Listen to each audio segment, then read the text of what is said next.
through my journey as a youth soccer professional, there were opportunities I passed up. Don Gemmel leaves and goes to Texas, right? Don is like, Danny, come with me. I got a gig for you. This will be good. I'm like, nah, my family's here. I'm really committed to getting TNT built up, right? Brett Jacobs comes in. Brett leaves for Oregon, right? He goes, hey, I need a number 2 with Oregon Rush. You want to come with me? I'm like, it's flattering. It really is, but like I'm still here. And then 8 years later, I'm still there. I was really committed to the club and developing it and doing developing myself as a coach educator, and ODP, and I grinded. And at one point, I kind of had this epiphany. I got to try something while I'm young. And I was in my early 30s at that time. So I'm like, I'm going to bet on myself. And I hate soccer. So I've been producing once a week, consistently for 30 episodes probably. Okay. I had some a couple years ago, but I was never consistent. Yeah, that's the key. And I mixed in just talking head videos where it was just me, and I was just arguing or yelling about something that one of my players was talking about. Mm-hmm. Because in my space, I'm not club affiliated. I only do technical training and whatnot. And a lot of the sessions become therapy sessions. And then I would write it down because I have a sign-in sheet, and then I would go and I would write down that topic or my thought on that topic, and then I would record a video. And I did that, and then I had a couple episodes, but then I just wasn't consistent. I didn't know if this was actually going to be a real thing. Yeah. And then something clicked in January where I started doing it, and like, you know what? I've wanted to do this for a while. I'm going to go all in. And then ever since, I've been doing one episode per week. Growth has been steady. My biggest growth is Instagram. Mm-hmm. I've gained 10,000 followers since January because there's some mic drops from some of the guests that I've had. And, so what do I want to do with all these episodes? I have no idea. Well, that's good honesty, right? Yeah. But I think so my sit on the table. Yeah, my what I've learned from my wife. Are we we're live, we're recording? Yeah. All right, great. So I could give you full edit. No, it's fair. So my wife runs a podcasting business. Yeah. TheSarahFrazierShow.com. Right. And it's these. You can find it on Spotify. You can find it everywhere. I went and followed it everywhere. There you go. And that's the key. And because one of the challenges with podcasting, the first thing is, and you've addressed it, is it's consistency. Yep. And you have to record consistently, you have to publish consistently, you have to promote consistently, because everyone's in a rhythm, right? Yeah. Like when you think about certain podcasts that you listen to that are not We Hate Soccer or I Hate Soccer, right. There's a rhythm to it. It's going to come. Right. And the people who are part-time, I'm going to say doing this not as a full-time profession, right? Oftentimes it gets put on the back burner, like, I've got my team session or I've got my family event, and then all of a sudden your Wednesday drop turns into a Friday drop.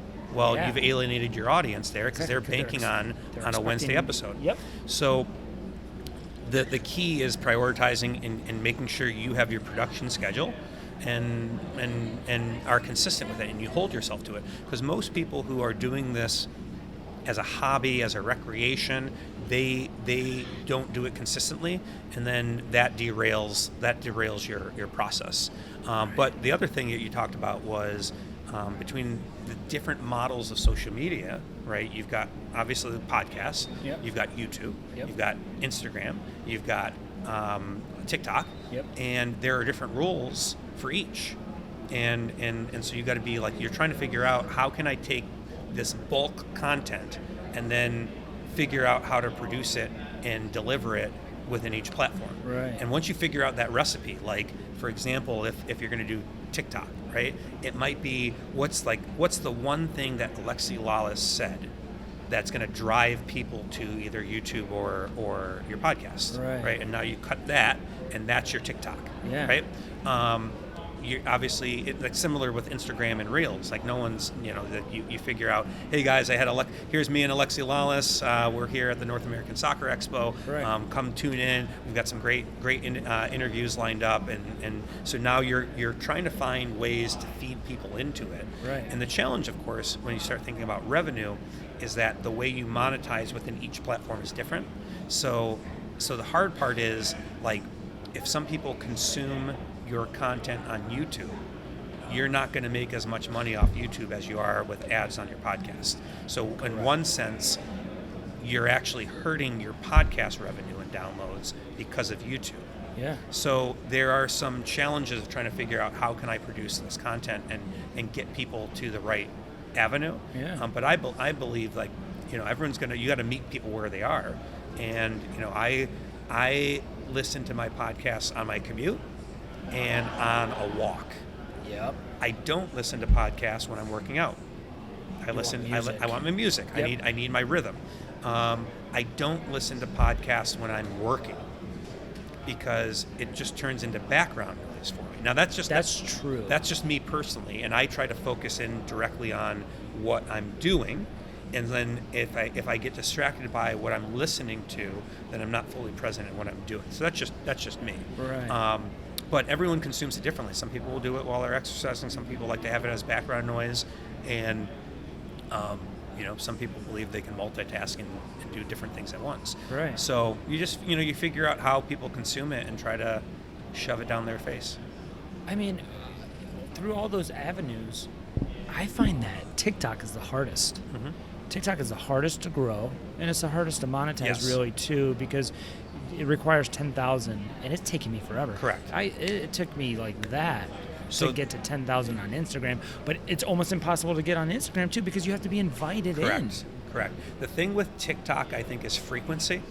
Okay. Right. So what you're, there, and I don't know the algorithm, but if you can, let's take, let's say you interview 20 people here. That could be 20 different TikToks, and you're putting it all out, and all you're doing is you're trying to get people to continue to swipe, up with you or interact with you, and then bring more people into the algorithm to draw them in. So so with a podcast episode, you're publishing one, right? The Yep. YouTube episode, you're publishing one. Instagram, you're publishing several. 10, maybe. TikTok, you're publishing even more than that. Right. So it becomes a little more of a challenge because now you're talking about video editing and graphics and trying to figure out what might go viral. Mm-hmm. And one of the things my wife does with TikTok is she does that thing where, like, there's a video in the background and it's her head talking and commenting on it. And sometimes she's a troll. Yeah. Right? Like, what are they called? Oh, come on. What are they called? They're reaction videos. Yes.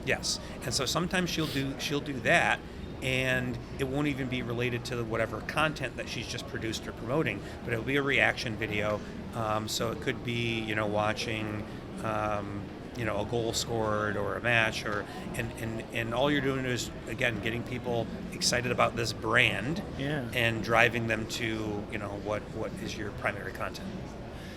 Yeah. So you're my fourth, and I'm probably gonna do 4 more. Okay. And I'm trying to think. I think I want to go through all of them and clip them up. Yeah. And go ahead and clip them up, and then I don't know if I'm gonna do 2 per week or 8 straight days. Sure. Or like that. I don't know. So one of the I things wanna saturate one it. of the things my wife encourages people who are doing podcasts is to have a few evergreen episodes, so that when you are sick or traveling or burned out, I can run this. So if there's any content, like, obviously it's topical because we're here today, but if there's any content that might just be evergreen, state of youth soccer, the future of youth soccer, that you want to just hang in the chamber for a month or two, you can always come back and say, and you preview of, hey guys, today's episode features an interview with Dan Raben. I met with him during the North American Soccer Expo. We talked about X, Y, and Z. Right. Enjoy the content, right? So Yeah. you just do you do your little preview, and there you go. So some of it might be, if there's something that's talked about that is evergreen or less timely, then you just Right. save it for later. Yeah. I think that's probably what I'll do. Yeah. and just save them. Because I do love having some in the chamber where I'm like, you know what, it's 4th of July week, I'm going on the lake. Yep. Exactly. Man, that's crazy that she's, I mean, and you said like 5 years. Well, I mean, she's been doing it since 2016. Years. So almost 9 years. 9 years. Right? She launched it in October of 2016. And so it is, it's been a journey. Like I'd say it took her, and there's some other things that she's done, and you have to figure out what your market is. But she's done live shows, and you record with an audience, and that's been fun. That's more lucrative with money too, isn't it? You charge admission, yeah. Oh. And she actually did this. So there's a guy out of New York City named David Yontif, and he runs a podcast called Behind the Velvet Rope. Okay, and yeah. It's heavily like pop culture and reality show, and he'll have guest stars. Like he's had a lot of Real Housewives on, and one of the things that they do, I'd say quarterly, is they do a Zoom show. They sell tickets. It's exclusive to people who pay for it. They'll level it out where you can buy like exclusive access. So like pay $20 for I think they call it like a pajama party, something like that. So like they're sitting in their pajamas and they're doing a live show that's only for those individuals. And then you pay the primary rate or the premium rate. You get to stick around the last 10 minutes and just ask one-on-one questions. Like you can just that's just something that they've done because they've got a loyal fan base. But it wasn't anything they could have done in year one because they were still building their business. Right. It helped for her to have a radio audience that followed her. Yep. Because that helped to build her podcast audience right away. She didn't have to build it from scratch. Wow. Yeah. When did she finally leave radio? Is it when you guys moved to No, LA? it's 2016. So she was so her time, I'm trying to remember when she started. It would have been, let me do the math here. She graduated high school. She probably would have started in radio like 2009, 2010. Right. And then we met. No, she might have been there longer. Let me think about this. She graduated college 2006. I think she started like 2007, 8. She probably started with the King Show in 2009, 10. And so she was with them for like 3 or 4 years. And then she left radio to try to pursue her career in New York. Yeah. And she did some stuff there with an online radio group called Breakthrough Radio. She tried to audition for shows, and then it was only 8 or 9 months later when she got an offer to come back to DC and host her own radio show, which she did. That launched like Labor Day of like August, I think it launched August of 2014, and then they canned them October of 16, I think. Yep. So she had about 2 years with them. I think it was a little less than 2 years. And that's when she started it? Yeah. Well, so she was also an affiliate on the local Fox 5 channel. So she did like American Idol reviews and pop culture comments. So she did some stuff with the local TV station. Right. But then it was 2016 is when she launched it because she received an offer from a couple of the other stations. The radio money was still pretty significant. Like people in radio don't make what they used to make, but she turned the offer down. And I said to her, because she was offered a midday time slot, and it was going to be like 2 to 6. It was 10 to 2. Okay. And it was really playing music and a couple talk breaks. And I said, "Is that what you want to do?" She goes, "No." I said, "Then don't do it. Like, don't chase the money." I said, "Right now, I'm making pretty good money." She was getting healthcare benefits through SAG-AFTRA, and it's like let's spend time do your podcast. And so that gave her the flexibility. It's almost like putting her through med school to some degree, right? Like, hey, we're gonna really rely on my salary. She was still making pretty good money through her appearances on TV, right? So it wasn't like she wasn't pulling in anything. So we still lived, and we lived fairly well, right? But it gave her the opportunity to kind of do things and try things out. And she started out. One of her old radio partners was her co-host, and that she had 2 or 3 different co-hosts throughout the process, and it eventually led to her being I'm doing this myself, right? Like I'll have some guest hosts every now and then, but like I want this to be my show with my voice and my vision, because collaborating and partnering is sometimes hard to do. Very. So yeah, I would say things were going well, but they really popped once we went out to LA, because I just put her in a market that allowed her to collaborate with other creative people, create access, and now she's hired we're working with a booking agent, and this is a company, and the irony, of course, is that it's a mom and son duo out of New York City, and they've booked for Drew Barrymore's show. They've booked for Call Her Daddy. They've booked for some pretty big people. And what was funny was the son is married to a woman who grew up in Cranbrook. So when we were in town 4th of July, we went over to their house over on Commerce Lake, and it was just funny. Like I always say, everything comes back to Michigan. Absolutely. So we got to meet in person and talk a little bit, and so the hope is that that's going to help get her, like she's had some pretty big name guests, that's going to help get some more people in. I mean, like Brad Pitt's not coming on her podcast, but like just the list of people who they've said, hey, here are some people that we can get, and they're all typically like actors promoting shows. So like outside of John Cena, she can get everyone from the Peacemaker. There's a show on FX that's centered around it's called Alien Earth, right? She can get almost anyone that these are people who are available. So like Timothy Oliphant, who's one of my favorite actors, is one of the people that are on the list. I'm like, yeah, get this guy. Like I'll jump on the podcast and I'll interview him, because like when she got Ethan Zahn, he was on, and like I'm a big Survivor fan, so I came in, and I know Ethan through Brett Jacobs. Okay. And so like I joined her as her co-host, because I had some soccer questions and some Survivor questions that I was able to kind of geek out over and talk to him on. Yeah. So it's fun. So you met her in Virginia. Yeah. What took you from TNT to Virginia? So great question. Through my journey as a youth soccer professional, there were opportunities I passed up, right? And when, I'll give you an example. Don Gemmel leaves and goes to Texas, right? And Don is like, Danny, come with me. I got a gig for you. This will be good. I'm like, no, my family's here. I'm really committed to getting TNT built up, right? Brett Jacobs comes in. Brett leaves for Oregon, right? He goes, hey, I need a number 2 with Oregon Rush. You want to come with me? I'm like, it's flattering.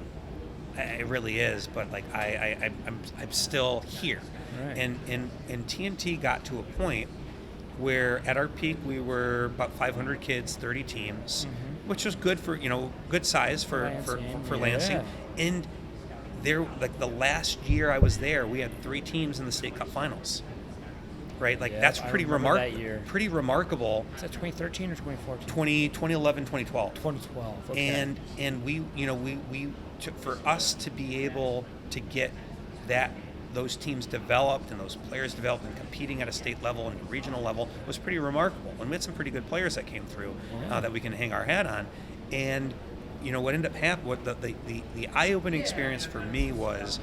I was at the United Soccer Coaches, then NSCAA convention in Baltimore, and one of my good high school friends lived at the time in Alexandria, and so I went to go visit him in Alexandria during the convention. We went to a Caps game, and then after the convention, I drove his car back to Baltimore, and then after the convention, I went back and hung out with him President's Day weekend. And we're driving around Alexandria and Arlington, and he's showing me a little bit about the area, and it was middle of January, and there's a soccer team training outdoors on turf. And I go, what? I go, wait, you can train outdoors year round? He goes, yeah, depending on the weather and the temperature. I go, whoa, right? So that was one of those things. It was for me, because I started getting cabin fever being indoors 6 months of the year. And really what it also did was, at that time, Capital City Airport had direct flights into National Airport in D.C. So when I got a break in the action, I'd go visit them. I'd hop direct flight to DC, go hang out with my buddy, who incidentally started dating another friend of mine from high school. Now they're married. He's actually a coach with the Miami Dolphins. He's a football coach, and so he's down in Miami now. And so I started visiting them more often, started looking at Virginia, and I'm fascinated by current events and politics, and that's actually what my formal training is in. And so DC's like Disneyland to me. Absolutely. And so I started looking at, well, what would it be like to live in Lansing or live in DC? And so what also ended up happening was, and it was a bit of an epiphany. I'm going to give a shout out to my friend and former roommate who has created a restaurant group in Lansing. He's a very successful restaurateur. Okay. If you've ever been to Lansing and ate at Mena's Joint or Conrad's Grill, if you've ever been out at a Mena's East Lansing? Yeah. Yeah. Oh, Right? yeah. Mena Yeah. was my roommate. What? Yeah. Oh, I'm just gonna clip this, and then it's gonna go crazy with all Right? my stadies. No, it's and that's one of the things. Like we played high school soccer together. We went to college together. I was with him while he was experimenting in our college house, 116 Bircham. Shout out to like figure out what his shtick was going to be. And school wasn't for him, but he was a really talented cook. And so he launched. So when what ended up happening was in 2003 when I graduated, his family bought a house off campus. Okay. And he's like, hey, I got a spare room. Do you want to rent it? And my thought was, yeah, I'm not going to be here that long. I'm going to keep my options open. And I was paying $375 a month. That's nice. Yeah, it was really nice. And then 8 years later, I'm still there. Right? And now bear in mind, like I was really committed to the club and developing it and doing developing myself as a coach educator and ODP, and I grinded. And at one point I kind of had this epiphany, and this is where I'll shout out Joe Conrad. I said, I don't want to end up age 40 living with Joe Conrad. Right? I got to try something. I got to try something while I'm young. And I was in my early 30s at that time. So I'm like, I'm going to bet on myself. And that's so I started reaching out to clubs in Northern Virginia, and when I went to go visit my friends, I would go meet with people, have a cup of coffee, go run a session, go see what was out there. And I interviewed, I met with a club, I met with McLean Youth Soccer, which is a pretty well-known club there. And the guys who I was interacting with there kind of gave me the runaround, not purposefully, it's just how they operated. Scratch them off the list. I meet with Loudon Soccer.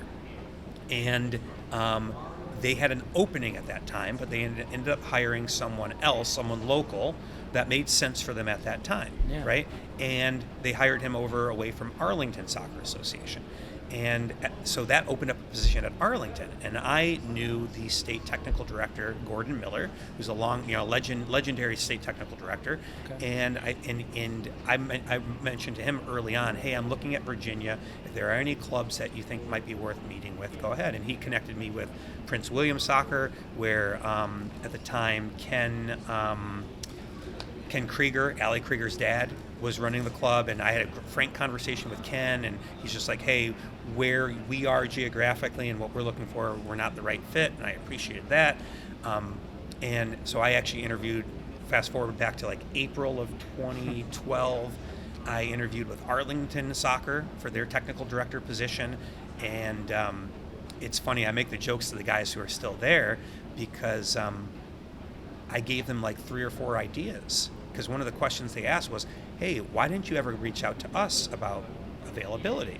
And I said, well, I don't know who you are, in the sense of your website's all over the place. I don't know what your values are. I don't know what you celebrate, how you measure success. Because for me at the time, it was which teams are doing well in State Cup, who's representing an ODP, who's going on to college, right? Which coaches are getting their licensing, all these different things, right? So I didn't get a second interview, but on their website the next week, all those things that I said. So it was one of those things where like, all right, well, maybe I shouldn't share all my ideas. At least you made an impact. Yeah, but I have good relationships with those guys there. Yeah. And I still joke with them about that.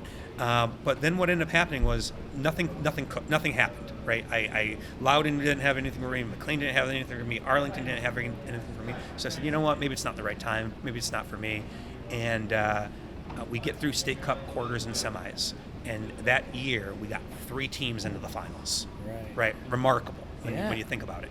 And I'm having coffee in my backyard, reading my paper that next day, and the technical director for Loudon calls me up. He goes, "We got something for you." Right, and so then I had to figure out what made the most sense. I wrapped up my responsibilities with TNT to try to hand off the program to them. I ran my tournament that summer, and then 4 days later, I'm with my dog driving south with a U-Haul trailer on the back of my Jeep. And to me, it was more of, I need to see what was out there. I needed to bet on myself, and it worked out well because 6 months. I went down to Loudon to coach a couple teams and start a program for them, an adult league, and oversee their pre-club program. 6 months later, they're asking me to run their rec program, right? And the rec program was 7,000 kids, 1,000 volunteer coaches, massive program. 7,000? 7,000 kids at our peak.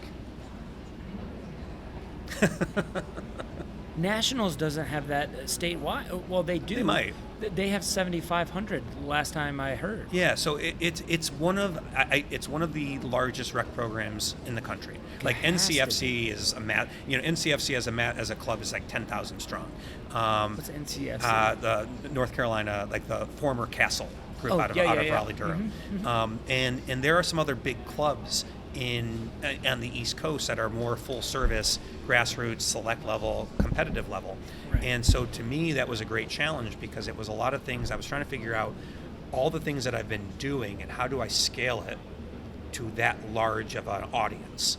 And we were able to develop new programming and expand it. And again, like our peak was, I want to say, and maybe it might have been some fuzzy math, but I think at our peak we might have been at like 7,500 kids, and it was something that was really rewarding and challenging, and I some of my best friends in the game are still there, and we're still in our same group chat, and I still advocate for them, just from a little farther away. Now when Sarah went to New York, you stayed in Virginia. Yeah, we did it long. How close is that? New York to LA, or New York to Virginia was 4.5 hour drive. Right. Okay. And we tried to see each other every month. Sometimes she'd come down to me. Sometimes I'd go up to her. There were bus routes you could, the $25 bus hopper tip thing you could do, which was incredibly uncomfortable. But we try and go see each other at least a month. Right. And then we would try and see each other over the holidays, and it was dicey. It was very challenging. She tried to break up with me several times, and she failed. Yeah. And that's where when she got the job offer to come back, she was hemming and hawing, and we were talking it through, and I just said, if you want to do this job, you should do it. But why don't we move in together and see if we can make this work? See if we are going to live and thrive. Because at that point in time, we were together for about a year and a half. Right. And so that wasn't always easy, too, cohabitating. And that's a whole other conversation, right? But especially when you have someone has no real athletic background. Like her claim to fame that we joke about is she played on the worst high school basketball team in Maine. They went 0-18. And she was the starting point guard, though. So her knowledge of sports and interaction is very limited. And to me, though, that was a challenge at first because she didn't understand the passion that I have. Like none of us, like we do this as part of our livelihood, but we do it because we love what we do. Right. Like I there's an expression that I can't claim as my own, but I've used it enough that I'll say it's my own, which is we coach for free, we get paid to deal with everything else. Right? We get paid. We coach for free. We get paid to deal with everything else. Yep. From management, from field scheduling, to parent disputes, to personality conflicts. That's what we get paid for. That's brilliant. And so it took us a while. It actually took us therapy together to get connected and figure out how we feel and what our backgrounds are and what our values are. And it was one of the best things that we could ever do. Because if you're watching this, you're probably a soccer player, a soccer parent, or a soccer coach. For a player, are you making the right decisions of which club you're going to? Are you making the right decisions of which highlights to incorporate into your recruiting highlight reel? We can help you with that. And if you're a soccer parent, are you guys at the right club? How to approach a coach? What to email coaches? How to navigate the recruiting process? If you're a coach, are my sessions spot on? Are they age appropriate? How do I deal with parents? How do I deal with young kids that don't listen to me? We are having our confidence challenge. It is a 3-day or a 3-call one-on-one with me to help you navigate youth soccer. The link will be below this video. We needed to do it before we got married, and we had a long courtship. We started dating in 2013. We got married in 2019. Okay. Yeah. How'd you guys meet? On an airplane. So here's the funny story. And there's a soccer element to this. So my friend, one of my best friends growing up, Chris, had his bachelor party in Tampa, Florida. Okay. This was early December. It's an interesting place for a bachelor Yeah, party. we just what he wanted to do was, I want to rent a house on the beach. Okay. I want to get some friends together and just hang out. That is awesome. Yeah. Now we got into a little bit of trouble along Go the to way, Ybor right? or something like that. Right. Yeah. So we got a place in St. Pete's, and we were there for that weekend, or for that extended weekend. And at that time, Super Y North American Finals was taking place in Bradenton. All right, and I had a former TNT team. It was a U15 girls, I think, that was down there that had qualified. Eric DeLong and Stacy Heller were the coaches. Stacy DeLong now, and I said, hey, I'm gonna stick around an extra day on this trip, and I'm gonna come out and hang out with you guys, because I just left Lansing 5 months earlier, and connect with them, sit on the bench for their game, and interact with some kids that I know, and so I stuck around for an extra day. They let you sit on the bench? No one was checking my player pass. I got my coach pass, right? So, good. so it was fun to do that, and then so I flew out on a Monday. Okay. And my wife was working a event for her radio show down there, because they were syndicated in Tampa. It was the Gasparilla event, where like all the boats and pirate ships and things like that. Okay. And it was either Gasparilla or Jingle Ball or something like that. So anyways, our flight was supposed to depart around 1, but there was a series of inclement weather that kept pushing the plane departure back. So I hung out in the airport and did some work. She and her radio buddies hung out in the airport bar and got tuned up. And so by the time we boarded, it was around 7:30 at night. So it was like 6 hours after we were supposed to depart. Right. And the pilot gets on the intercom and says, we have a very narrow window to depart, because if we can't take off during this window, our flight crew will have reached its capacity. So a new flight crew will have to come in. All right. Boy. And so I'm sitting next to my this stranger, and bear in mind, like, her radio show was very popular in the DC area. So I had no idea who she was, because I listened to Sirius satellite radio. So I never listened to the local radio. So I had no idea who they were. And so I'm sitting next to her, and the pilot comes on, and I pull out my phone, and as a soccer coach, you have all your weather apps. Mm-hmm. Yeah. And I've become an amateur meteorologist in the process of doing this. So I looked through the different apps, and I turned to her and I said, we're not taking off, because I saw all the storm that we were in and what was coming. And she grabs my arm. And little did I know, like, she grabs everyone's arm. So I'm thinking, like, hey, who's this cute woman who's like grabbing my arm? And she says, how can you be so calm? Like, she's like obviously frustrated because she wanted to get home.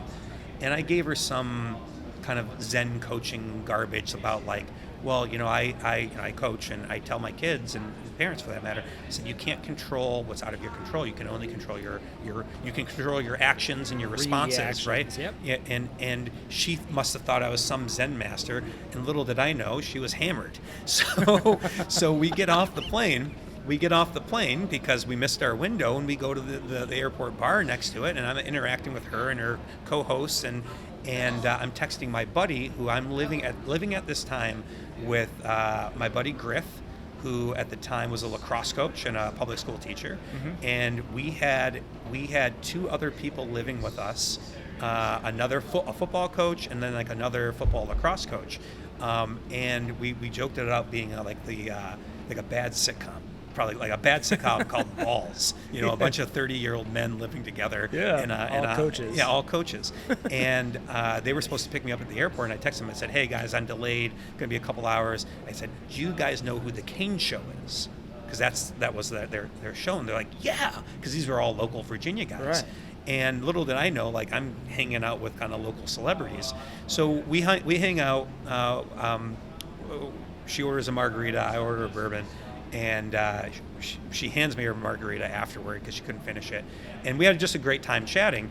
And then by the time we boarded 3 hours later, there were open seats. So she sat with her friends, and I sat in my seat. And then her friend Mel, shout out Mel, encouraged her. She goes, "Hey, this guy is kind of, you need to get his info, or you need to give him your card." And because she was in the process of leaving her radio show, she had literally one business card left. And it was this crumpled up business card. And after we landed at National, you know, we're waiting at the baggage terminal, and she comes up to me and she goes, "Hey, it was good, you know, good meeting you." And I said, "Yeah, likewise." So I had her info, and I listened to the radio show the next morning, or maybe a day or two afterward, and I sent her an email.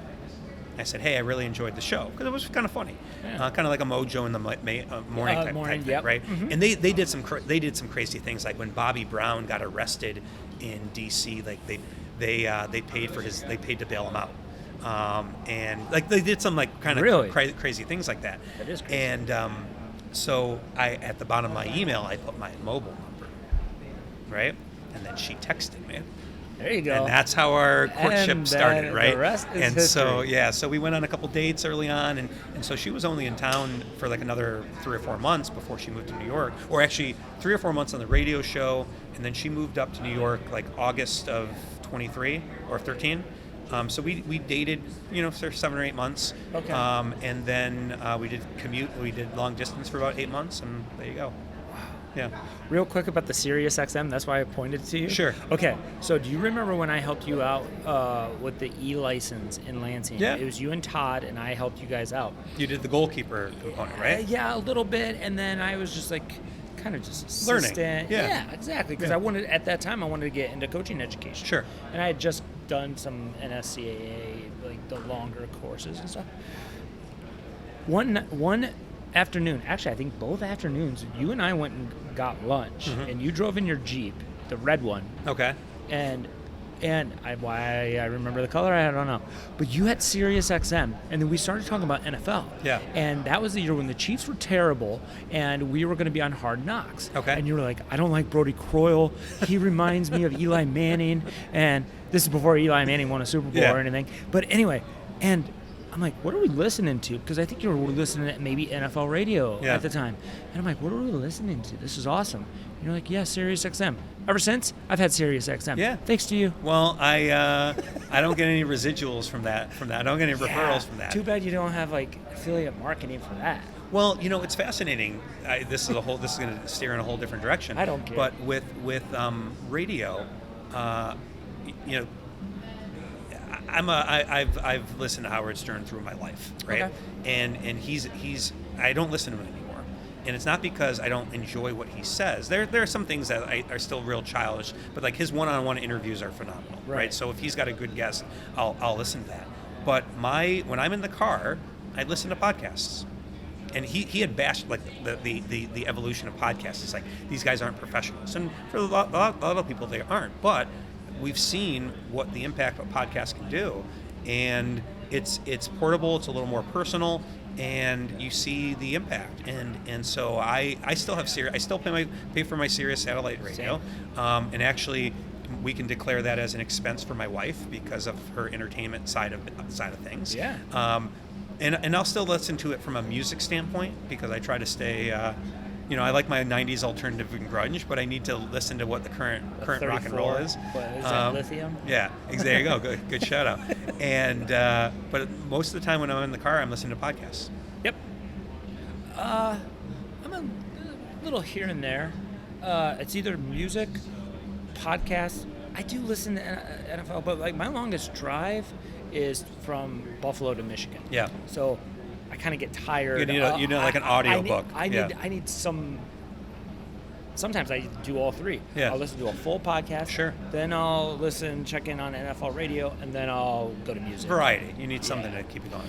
Yeah. So then, okay, who was looking into LA first? My wife. Okay. I didn't want to leave Virginia. She knows it.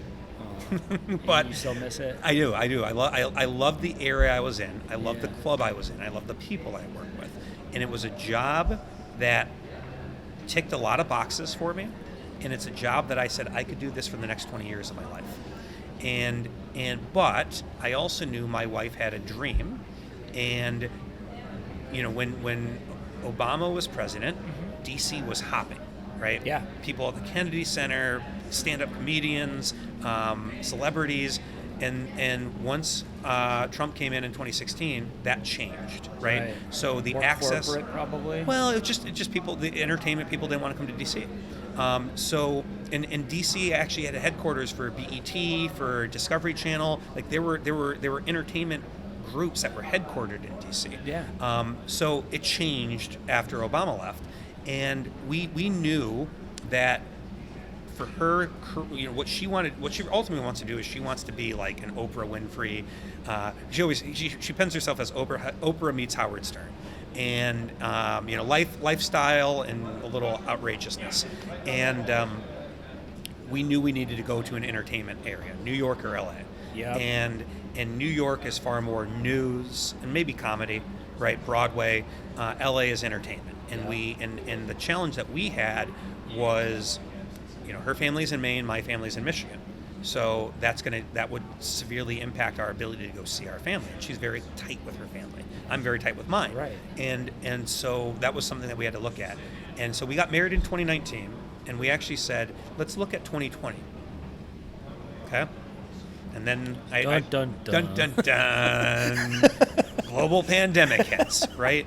And at that time in March, when it hit, and as things were, you know, evolving through the summer, I said, we can't do this because we don't know first off, we don't know what the world looks like. Exactly. LA's on lockdown. Yep. And then I have a job right now in youth soccer, which not a lot of people have, because my club paid me during that time. Now we did virtual events, we tried to do things to keep people active. Good. But ultimately my club looked at it and say, like, and this was a kind of a compliment to me, is like, we can't, like, I'm an essential person for this club, and we can't afford to lose him. And if we have to operate on a skeleton crew, Dan has to be part of the skeleton crew.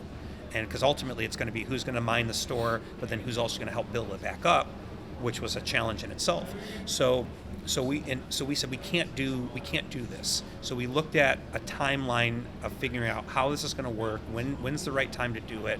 And it was tough for me because I had a lot of emotional equity in what I was doing. And I really liked the area that we were living in. I liked the people I was working with. But I knew, like, we have to, just like I bet on myself 10 years earlier to come to Virginia and see what I could do, I said, let's go bet on ourselves in LA. Let's do it. What's the worst that happens? We fail, and we go back. Yeah. Right? That's the worst case scenario. So we figured out the right time to do it. It was we figured January of 22, because at that point in time, soccer had resumed, life had resumed, and it was an ideal time for me to exit Loudon, so they could transition some people into roles during the season, and I could help work remotely from it. And I worked with them for like a month remotely to help ease the transition. And so that's when I started looking at opportunities in LA, because I knew I could coach anywhere, and the soccer world's very small. So, you know, like I conventions and coaching courses, you know, like and education. correct. And it's not hard to get an introduction. It's just hard to find the right club that fits you and what you can do.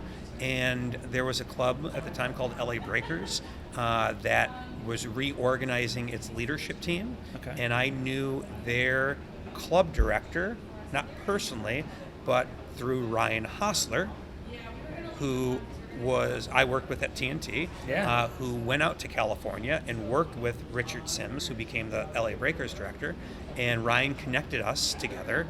And, you know, I remember I was sitting at home in West Bloomfield during Christmas time. I had a one-on-one Zoom And I really appreciate everything Richard was telling me about his vision, what he's looking to do with this club. And I got off the call with my wife and I said, I think I have a job. And she's like, you son of a bitch. I've been looking for work for like, Right. how many ever months, and you get a job with one interview. But part of it is just like soccer is a relationship business, right? And if you have good relationships and good reputations, the door is going to open up for you.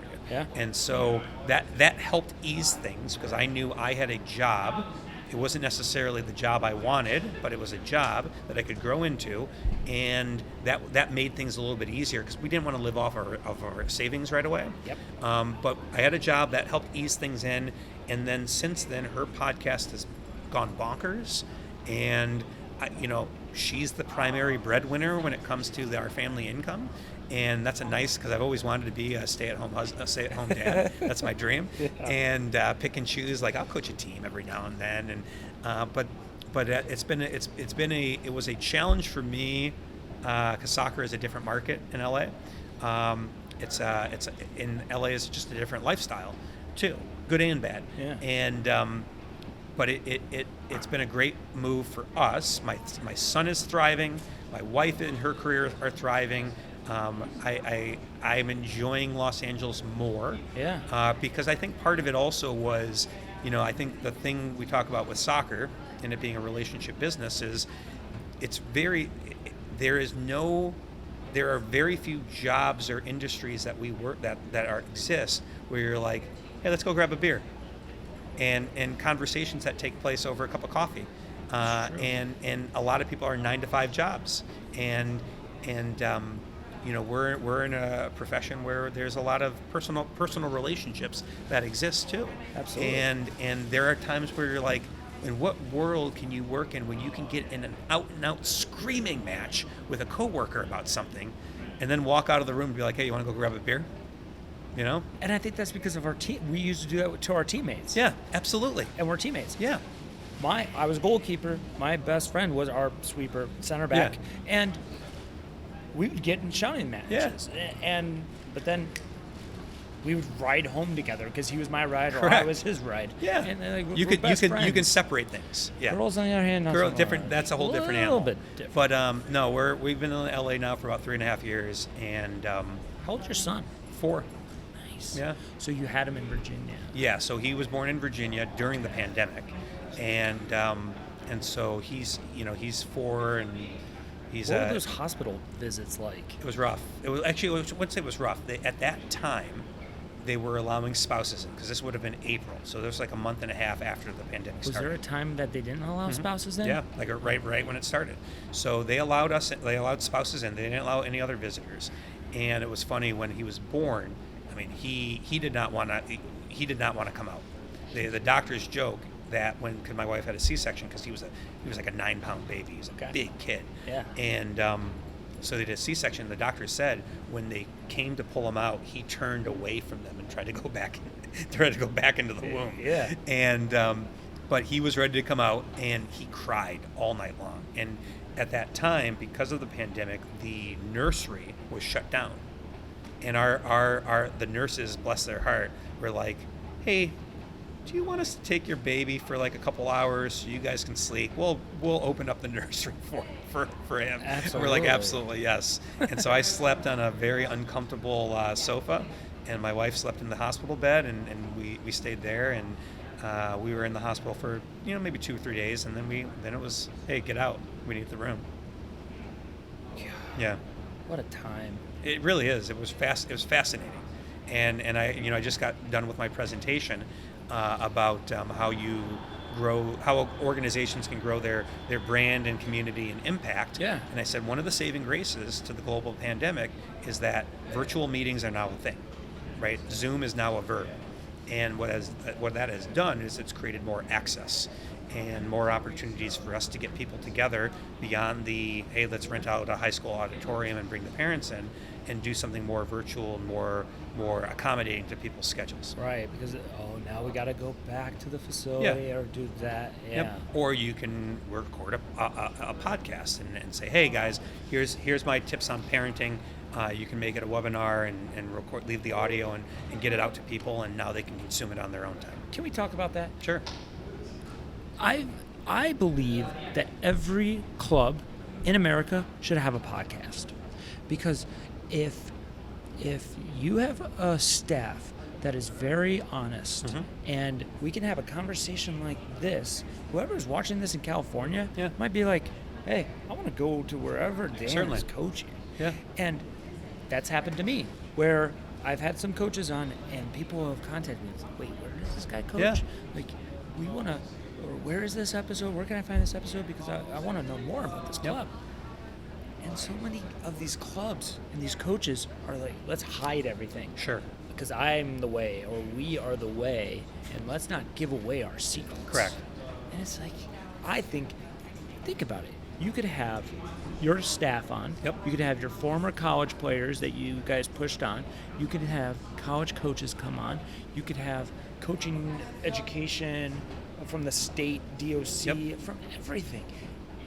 Sky's the limit. I know some clubs that do it.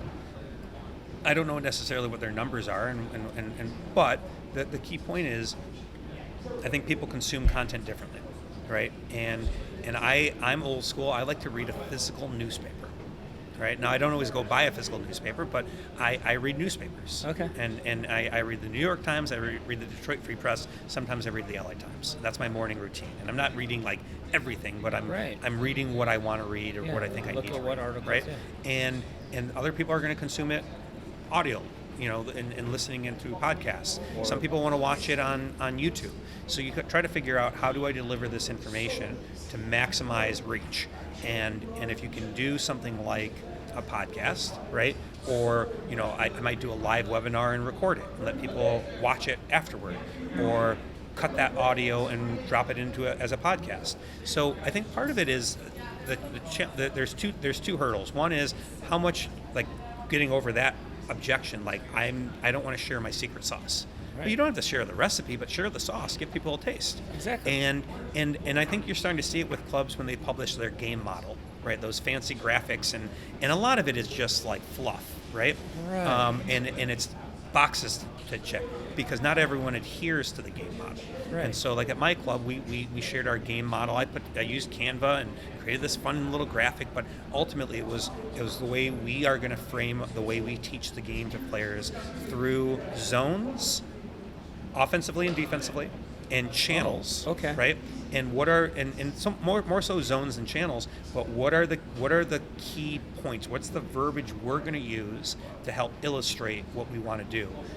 And so, like, there's some elements to there of like, hey, I don't have a problem sharing that information, right? Because now how we execute it, like what's the approach we take on the field, I'm probably not going to share that information. Got it. But if someone wants to go have a cup of coffee with me and pick my brain, I'm more than welcome to do it. Yeah. But I think the more we as youth soccer professionals can share our methodology, it demystifies things. And you and I were talking a little bit about this last night, about one of the things that I want on a game day is I want my parents on my sideline. Same. Right? And part of that, those were the days. Part of that is to keep them in check. Yep. Right? Because so I can muzzle them when they're near me.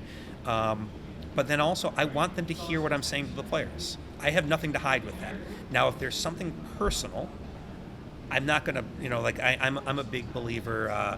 I can't recall. It might be a John O'Sullivan shout out, but it's more of shout praise, whisper criticism, right? So if I have something critical to say to someone, I'm not gonna blow them up publicly about it, right? Unless it's something like severe, right? But I'm going like it's severe, like safety issues, right? Like, hey man, like you can't go sliding head first, cleats first into a teammate at training, course, right? Yeah. And even then, I'm going to pull the kid offside and relate to them. But I want my parents to hear what I'm saying, because I also want them to reinforce the message at home. And one of the things I did, I had at a tournament a couple months ago where we outshot the other team probably 30-9. Okay. We lost 7-2. Soccer. We got that's it's and I never complained because I made most of my livelihood doing, being on the opposite end of that. And our parents were going bonkers at the time because they were frustrated. Now we just got countered. We were playing a 2-3-1. They were playing a 4-2, and they'd boot the ball up to their 2, and it was 2v2 with a half field of space. And my guys didn't do a good job of defending in that moment. But that's the breaks. And part of that was we would have done better had we finished the chances because most of them were all off counterattacks, not build-ups. So, right. So my parents were going nuts, and I sent them an email that night. Actually, the next morning, and I say, hey guys, here's the stakes of the game. This is what the outcome we need to have, so you understand what we need to get, because we're still alive. All right. Mm-hmm. So I want and I don't hide that. I don't hide that from families because they figure it out on their own. They look at the standings and get the abacus out and figure it out. So I don't hide that from them. But what I remind them though is that result we're trying to get is out of our control. What we're trying to do is that we try to play the right way, whatever that might mean, right? Yeah. We all try to play the right way without compromising our long-term future. And I said, this is what I need from you. Do not yell at the referee, okay? And do not yell instructions to your players because it only creates confusion. Here's what I need you to do. Pump them up. Encourage them to stay focused, to keep working hard. Because my kids, granted they're 7 years old, they melt when the first sign of adversity. And I do more Fraser Crane doctoring with them than I do sometimes coaching. Yeah. And so I said, this is what I need you guys to do, right? I'm listening. And so post game we ended up drawing 1-1. That was not the result we needed, right? But the kids competed. They never gave up. At one point, I had to switch our formation around to push numbers forward, which we've never done before. But the kids figured, I drew it up at halftime and said, hey guys, if we're still at this score at this time, this is a change we're going to make, and here's why, and this is what it's going to look like. And they did a pretty good job for 7-year-olds never playing a two-striker system. But it was something like, hey, it was great. So afterward, I bring the kids together. I said, hey guys, we had to clear the bench. Let's go to the far field and let's go meet where we warmed up. I want to talk to them. And I brought the parents in. And I explained to the kids why I was so proud of them. Yeah. Like I said, hey, it's okay to be mad that you lost. And if you're not mad even a little bit, then you're not competitive. And we are a competitive team. Yeah. So we want to strive for success. Right. But what you guys did was you competed for 60 minutes. You pivoted to a formation that we've never run before, that some teams even older than you guys would never be able to accomplish. You had chances, you kept positive, all these things, right? I said, super proud of you guys. See you at training on Tuesday, right? And the parents all clapped it up, right? Yeah. And to me, there's another adage of the best coaching job in the world, youth soccer-wise, is at an orphanage. Right. Okay. Yeah, I've heard and that one. we all heard that. Maybe one. from you. Possibly. I'm not sure who I stole it from, but listen, we borrow things until you make it your own. Of course. And so there's a great I don't know if you ever encountered Sky at A. Bruce and soccer parenting advisory group. Right. Oh yeah. Yeah. They send emails and yes. stuff. Yeah. Yes. And I've heard her speak several times, and she talks about you need to engage the parents in what you're doing. Because it's not don't let the one adversarial relationship you have with a parent or have had with a parent dictate what you do with the rest of your families. Right? And it's getting a little bit harder because this generation of parents have now grown up playing competitive sports, have grown up playing competitive soccer, but what they don't understand is the methodology and the child psychology, child development theory behind it. And so I find that you have to engage the parents a little bit more, and you break those barriers down. But a preview of the presentation I'm going to share tomorrow is that I tell coaches, create boundaries, not barriers. Correct. Right. And I used to have a relationship where I would create barriers with parents, and I would show up at the field, and I would not say hi to a parent, but I would say hi to their kid. Because that's who I was there to work with, right? And I don't want to talk to the parent. I want to focus on the kids, right? Exactly. And I thought that's what professionalism was, Yeah. right? And what I started thinking about afterward was, well, how does it feel for someone not to say hi to them? Exactly. Right? And so I go in there and I say hi to every parent, and I say hi to every kid by name, and and it's just a little sign of gesture, just a little gesture of humanity that goes a long way. And sometimes I'll talk life with them. Like, my families all know, hey, how's the home buying thing going, right? And Exactly. and they're like, hey, I get my realtor, or hey, you should look at this area or this school. And what I find what that does is it humanizes all of us. So when I do get a nasty email from a parent, right, I can see the human side of them and understand what anger or fear they were feeling at that time, Yeah. and then walk them back. And some people, like I was talking to Jenna Taylor from Liverpool, Yep. Michigan here, Mm-hmm. and I was sharing this anecdote of, I get this nasty parent email, and this parent had connected several dots and created a theory. Okay. And the email he sent to me was on a Tuesday night at 9:38 p.m. Okay, nothing good comes from that email, right? And so I did not respond to him at that time. I replied to him like a day or two later, and I said, thanks for the email and sharing your concern. When are you free to talk? Okay, and I got him on the phone, and we had a conversation. And I was able to go through all of his concerns, and some of them were things like, oh, I didn't know that, right? And so there was an educational moment and experience to this where I got him to understand why certain things were happening.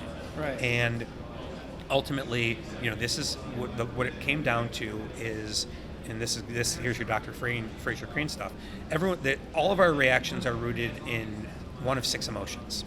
Okay, and most of those emotions are negative.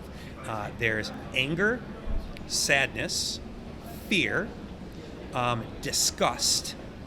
Okay, surprise, which sometimes can be positive or negative. Yep. Right, and joy. Okay. Yeah. So, and then within each of those emotions, there's something deeply rooted into it. So when you have a parent who, is fired about their kid's role on a team or not making the A team or all of this, there's probably anger, but then there's fear. And what's the fear? I want my kid to succeed. Okay? And then let's go even deeper than that. What would it mean if your child doesn't succeed to the level you want them to? And deep down, it's like, I failed as a parent, right? So that's some deep stuff right there. It is. And so I've taken an approach to humanize the parents that I'm working with. Like, we're all working together. We just don't necessarily understand how we all function. And so at that time, with that parent who was who like, the email ultimately, if you read it, my initial angry response was, are you questioning my integrity, or are you questioning my knowledge? So let's figure out which one you're questioning, and then let's go have a conversation, right? That was my anger. Yeah. And then I, dialed it back, and I just said, this is a parent who wants what's best for his kid. He doesn't know it yet. And so we had a conversation. I explained all the different things. We were on the same page.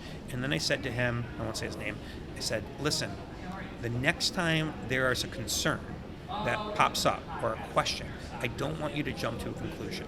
What I want you to do is wait 24 hours, digest it, and then get with me in the next 48 hours so we can deal with it in a timely fashion.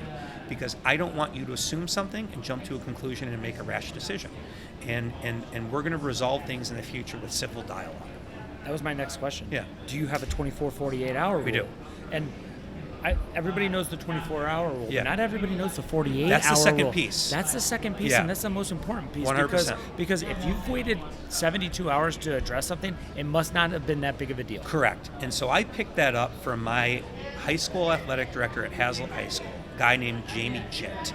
Jamie was a legendary athletic director in This Michigan. might have came from you too. Probably. When I was at that E-license Yeah. observing you guys. Correct. And so I took that from Jamie, and Jamie was one of the guys that I look at how he handled. He was just a legendary athletic director. And so I picked up that 24-48 rule, and that 48-hour piece is an important element to it, because we have to address it in a timely fashion. Yep. And like you said, if it's not addressed, it wasn't that important. Yep. But the key is, what ends up happening is you get families or people. It's not just parents; it's humans. You accumulate these grievances, and it's this and this and this and this, and then all of a sudden there's a straw that breaks the camel's back, and you pour it out. It's the moment where I'm done with this, right? And you see it in friendships and relationships and jobs, and And so part of our ability to prevent that eruption from that boiling point is to address it in a timely fashion and create that sort of back and forth dialogue. And it doesn't always happen that way because nobody likes having those conversations. There's always a fear of like, I had a conversation the other day with a parent whose kid, right or wrong, 7, 8 years old, we offered a spot on a team as a co-goalkeeper, right? Okay. And that was just, and I played goalkeeper growing up, and I'm always sensitive to the goalkeeper position. And whenever I offer a player a spot as a goalkeeper, I tell them right away, this is the dynamic going in. Either, hey, you're splitting time, or you're the A team, you're the B team. You're going to alternate halves. You're going to alternate games. You're going to play X amount of time on the field. Like I'm always very cautious about that because a lot of conflict exists through unmet expectations. Okay, so if we can lay out the expectations and be on the same page, then when something goes awry, we can always go back to that. So I was very clear with this family. This is what the dynamic. It wasn't even my team because he was trying out for my team. We already had a goalkeeper. I said, there's an opportunity on the team below. This is what it's going to look like. You're going to play half a game on goal. The other half, you'll play 10 to 20 minutes on the field, right? That's not what they heard. Even though like I hammered it. So they had a big eruption at a game, and they pulled their kid from the second day of the tournament. And I understand from their perspective, they felt like they got hoodwinked. And so we're having a conversation. It's me, the mom, the dad, and the other coach. And I said, hey, let me lead this. He was a young coach. I said, let me lead this conversation. And this dad lost it on me. I mean, he dropped an MFer on me. And like he was just, because like, he really felt aggrieved by it. Spoiler alert, they're no longer part of the club. But it was one of those things where, I hate to sound like disillusioned by things, but I didn't even hear him call me an MFer in his screaming. Because I'm just like, this guy's ranting, I'm just going to sit here silent for the next 15, 20 seconds and let him get it out. Yeah. And then, I said his name calmly. I said, if this is going to continue like this, we're going to end the conversation. Okay. So I need you right now to pause and let me share you some feedback. All right. And he, he still was hot. But it was one of those moments where, like, afterward, I'm talking to the coach just to kind of debrief on next steps. And he's like, he called you an MFer. Like, oh, I didn't even hear that. Like to me, I just tuned it out. Because like you've had enough of these interactions, there are certain people that are beyond the point of return, and to me that's not a soccer thing. That's how they operate. Right. And so I try to give everyone grace. I try not to be soured by a negative experience with one parent to impact my relationship with everyone else. Right. But there are some conversations that you have where you're like, yeah, the clock's ticking on this one. He's not going to be around at tryouts. Not because I'm not going to invite him back, because my sympathy often gears more toward that kid. Because if that's my interaction with their parent once a week, I can only imagine what that kid's going through. So I get a little more sympathetic to the child. But I also know, like, when I paraphrase a expression from my great-grandmother about relationships, which is there is a lid for every pot, right? And there is a youth soccer club for every family. And so if you don't like what we're providing you, there's someone else down the road that might fit you. And God bless and Godspeed, right? It took me a while to figure that out. Yeah. Because going back to the TNT days, we get a good player, and we knew they're going down 96 to Wolves or Hawks or Vardar, right? And it took me a while to realize you can't fight it, right? If they want to go, it got to the point where I'd call up Brian. Who used to be the Wolves director? Then he jumped. Oh, Doyle. Yeah, I call up Doyle. Yeah. Brian, got a player coming your way. Doug, I got a player coming your way. Yeah. Morris, I got a player coming your way. Yep. And the hope was, hey, if this kid's not good enough, you're going to send him back. Yep. Right? And that doesn't always happen. Sometimes they dangle the old, hey, you get to You're on the bubble. We're gonna be our bubble player. Yeah, you can do all this. you're Never gonna mind the play fact the they did second that for team. 15 kids. Exactly. And not so much those guys, but other clubs do that. And but that was I realized, hey, we fit in this ecosystem, and we're going to continue to fight to move up the food chain, but we're also not going to compromise what we're doing here.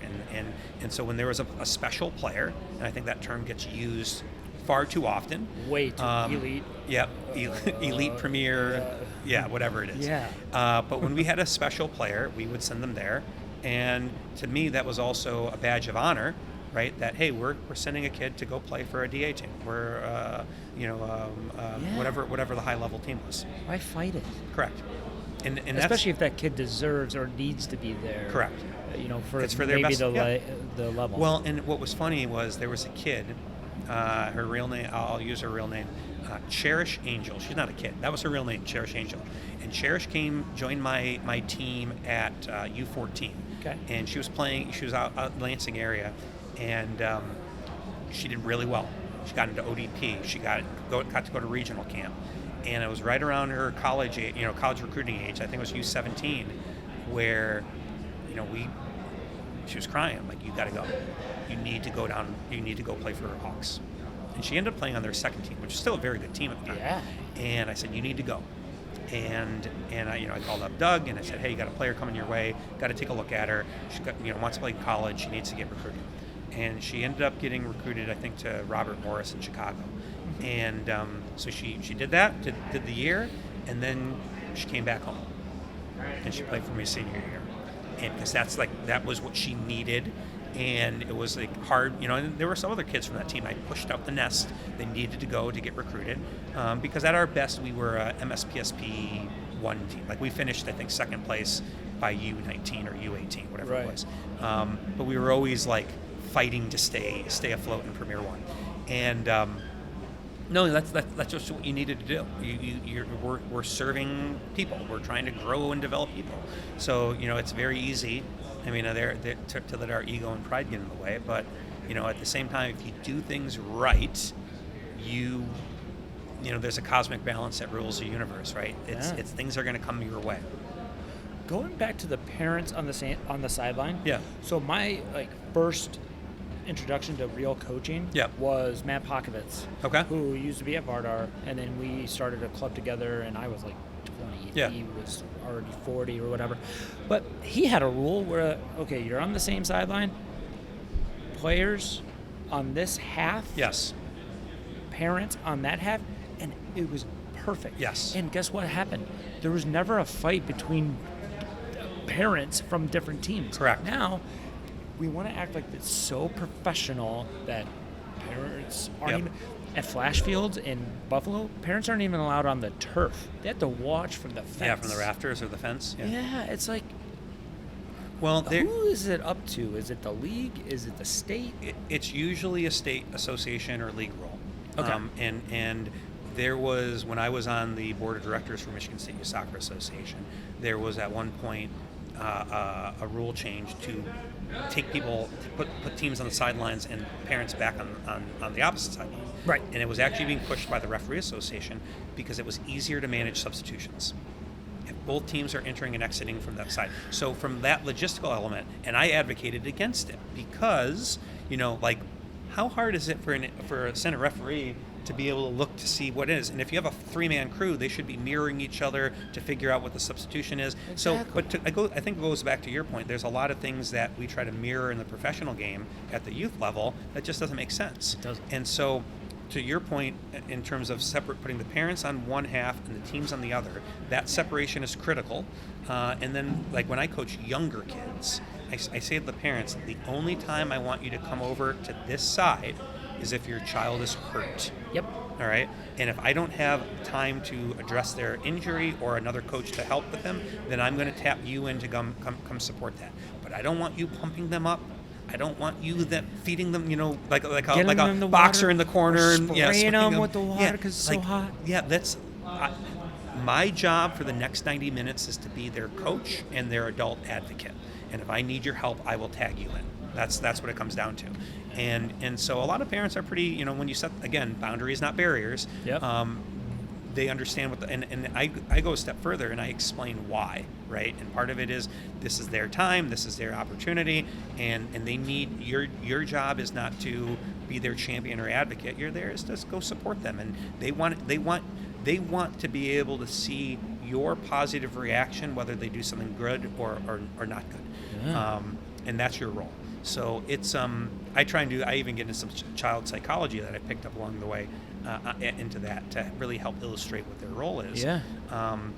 But there is, the reality is that there are different things we can do, and so whether it's like with ECNL, it's parents on opposite sideline, and that's dangerous because you get parents who want to yell at each other. I'll go to watch a Flash game. Yep. And I don't know who I'm standing next to. I don't Correct. know if it's a Flash parent or a FC Pride Yep. parent or whatever. It's like, where?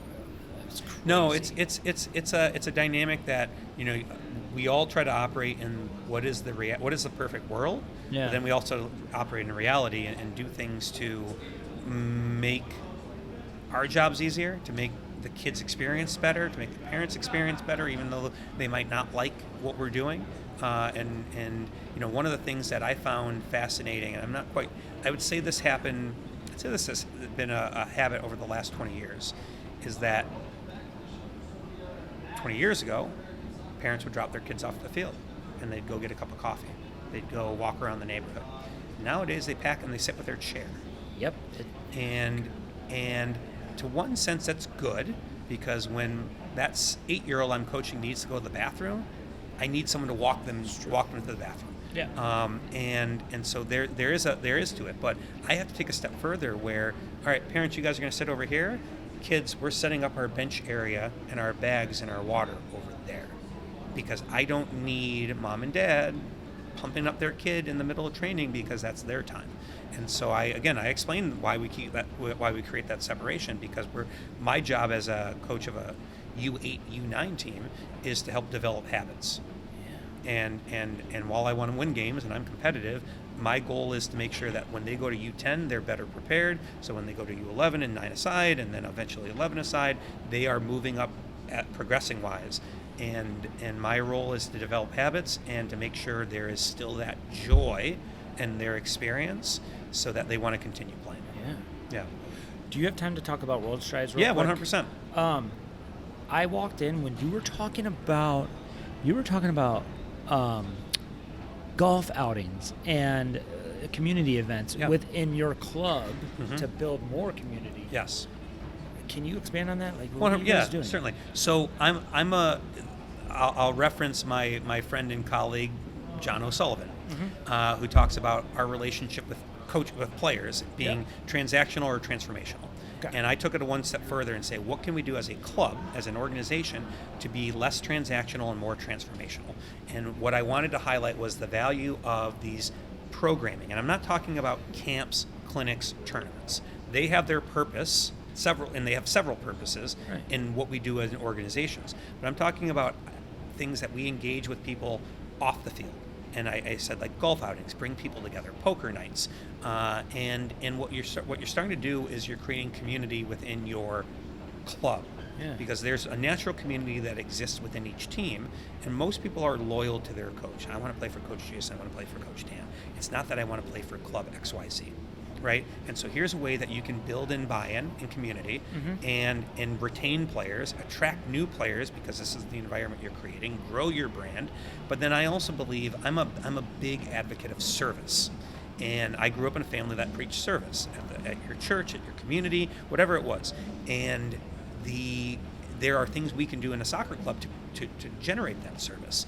And some of these programs that we do, like a golf outing, right? That's going to help build club identity, some community relations, most likely generate revenue, but it doesn't necessarily provide service. Now, if that revenue you generate from your golf outing goes to your financial assistance fund, well, now we're getting some charity involved, right? Yeah. Or if it's a scholarship golf outing, we're going to award some student athletes.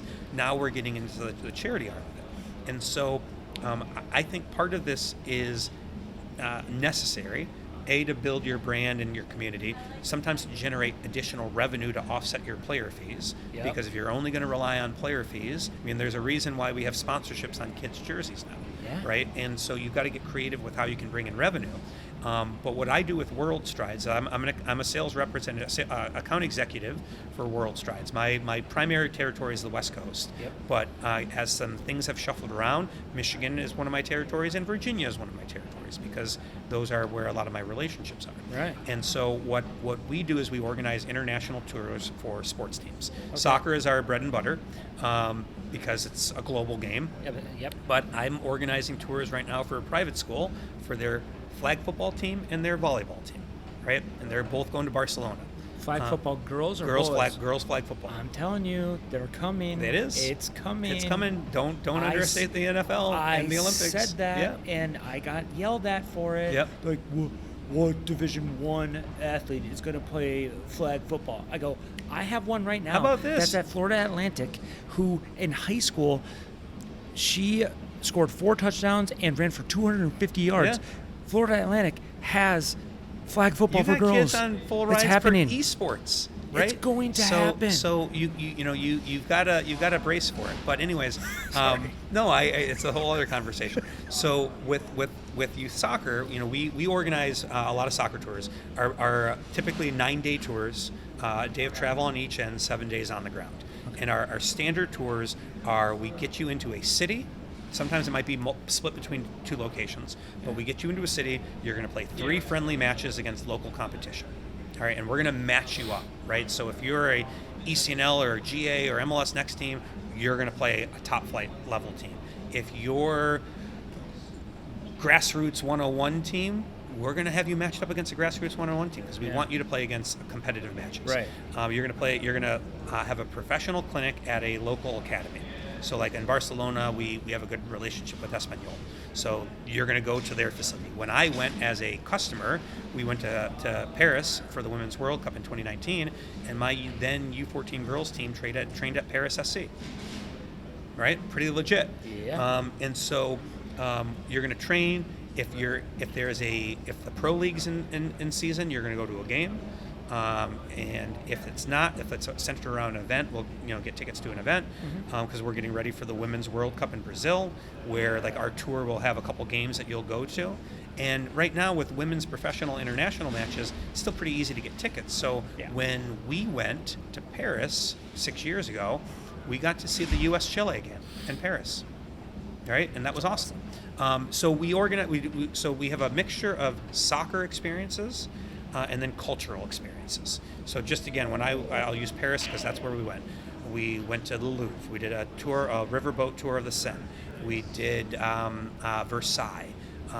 We got to see and do a lot. This is all in what, 7 days? 7 days. I think for that tour, that one might have been 8 days. Okay. Still. But yeah, we pack it in. And so, but we also what we do is we curate the tour with each group.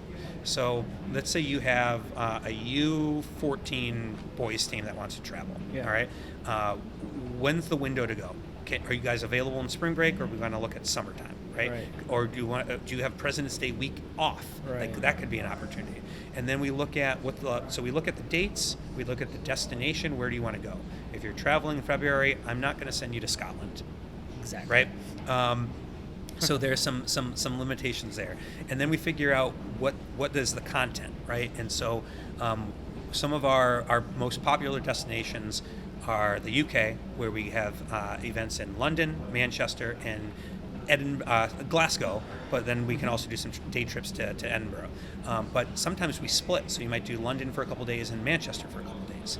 So I just sent out a tour to a group that's a kind of a high-level boys group, and they want to make it like a preseason tour in August. So I've set up events, or what I proposed was, hey, we're going to go to St. George's Park, and they've just set up their Perform testing, where it's kind of like combine training, and you get to do your measurements and stuff. So we're gonna include that. We're gonna do a stadium tour.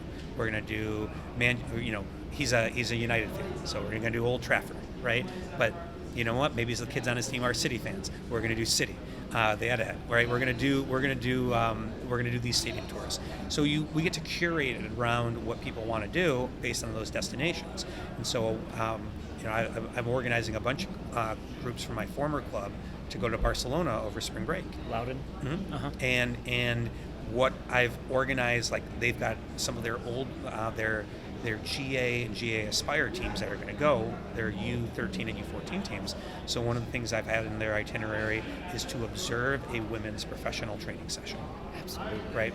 And I'm a big believer with girls and women's sports, let's find them in front of as many female athletes as possible to model for them. So I get to do with a lot of fun because it's interacting with people and figuring out what they want to do, and I have the benefit of going as a previous customer, and it's fun. It's a different job than being a full-time club director. I still have my hand in that, but on a smaller scheme because I'm the Zone 1 director for LAFC So Cal Youth. How many teams and players are you looking over in LA? That segment is 25 teams. Which is still that's a club in itself. That's a club. Right? But I'm dealing more with coach support, parent questions and disputes, player support. I don't have to necessarily deal with the scheduling and the finances and that piece. Are you on the field at all? Yeah. So I coach a team, a 2017 boys team. Okay. And they get to train at 4:30 in the afternoon, which is brilliant. And then afterward, I'll bounce around the field. This is a recent role for me, but I'll bounce around the field and interact with the teams at 6 o'clock. Yeah. And then on Monday or Wednesday, I'll come in to work with the teams at 4:30, and then be able to maybe stick around and do it. So I'm on the field 3 nights a week, off 2 nights a week, and then weekends are based on whatever the game schedule is. That's awesome. Yeah, so it's what I really enjoy doing. Again, we coach for free. We get paid to deal with everything else, and it's something I enjoy doing. And it's not to say I'm never going to go back into the club grind, but I'm enjoying. And part of this was also this is probably a whole other conversation about burnout, and our coaches are being taxed at a rate that's not sustainable, and it's creating compromises in our livelihoods, in our relationships, in our health, and so I had to take a step back, and part of it was opportunity, right? Like there wasn't a club when I was leaving Breakers and that fit what I needed and what I wanted, and LAFC had a couple teams for me, so I was able to coach there, and then World Strides had a job opening, so I'm like, you know what? I think it's time. I've grinded for close to 20 years doing this. Yeah. Let's take a step back. I've got a wife. I've got a 4-year-old. I want to be a parent. And when it comes back to, hey, I want to go coach ECNL or GA or MLS Next and travel all over the country, I'll get back into it. But I don't have that desire to do it anymore. No. I had somebody that's going to be on here maybe tomorrow say, I'm just trying to get off the field. Or I tried to just get off the field. Yeah. And it's happening with so many people. Well, that's a whole other conversation that you can explore, and because there is a part of it is we're all competitive, right? You talk about like the relationship you had with a teammate, and how you could yell at each other and then be off the field, be best friends, right? Yeah. Same thing as coaches and colleagues, and so we're all competitive though, right? We all played, most of us, not all of us, played the game or played competitive sports, and this is now our outlet as adults, right? Like I don't play men's league anymore because I don't want to get hurt. No. And I haven't for 10 years. Yeah, and so like I get some competitiveness out of the games I coach, but not much. My joy is more in seeing the growth and the development. But that's maturity, right? In my younger days, it was like, hey, we got to win this game. Let's go. And I joke because there was a coach I used to interact with. Her U10 girls team's mantra was 1, 2, 3, win or die. It's good. Yeah, exactly. So I won't say who it was, but off air. Yeah, off air. So we're all competitive. But at the same time, it's not sustainable. And I think part of the challenge we run in as youth soccer professionals is we wear a lot of hats. You're not just a coach. You're a high school coach. You're a private trainer. You're a college coach. You're a club director. And you're a school teacher. And you get pulled in so many different directions. There are too many masters to serve. So what ends up happening is you end up getting pulled out, and you're always on your back foot. And the metaphor I'll use is the duck on water. You look cool and calm above the surface, but you're furiously paddling to stay afloat. And then something gives, right? It could be your health. I can tell you 3 health issues I had. I'll say 4 health issues that I had. One was I lost my voice at one point. I had a bad vocal hygiene is what my doctor said. And I had a nodule grow, and they had to remove it. And I thought I was going to recover right away. I had to coach like this for 6 months. Jesus. Post-surgery. And that was from overuse, right? Poor vocal hygiene, but overuse. There's a reason why Tom Izzo talks like this, after a game. And I had some weight issues. I had it's a metabolism is a bee, and so I had to get a hold of my nutrition, and then high blood pressure as well. I had to get a hold of that, and then recently through stress I got what's the rash breakout that's like chickenpox related. I forget what it is, but like it was like hives breaking out from stress. I'll think of it in a second. Yeah. But it was from stress, and then I had a heart issue. That now the doctors claim it was just from like it just happens, right? I had a atrial fibrillation, like my heart wasn't beating properly. Right. And I do believe it was from stress. And it's to the point where, like, at one point after a Memorial Day weekend, I'm hanging out with my wife and son, and I was getting dizzy spells. Right. And I got up, and I fell back down. I had passed out. And luckily, I didn't hit my head, and so I went to went to the emergency room. And they're like, here's a healthy 44-year-old man having heart issues. Like, I got the white glove treatment right away. Like, they got me through the AR right to everything that was happening, and I had to have a cardiac ablation procedure done, where they go in and they zap the valve to help the heart beat correctly, right?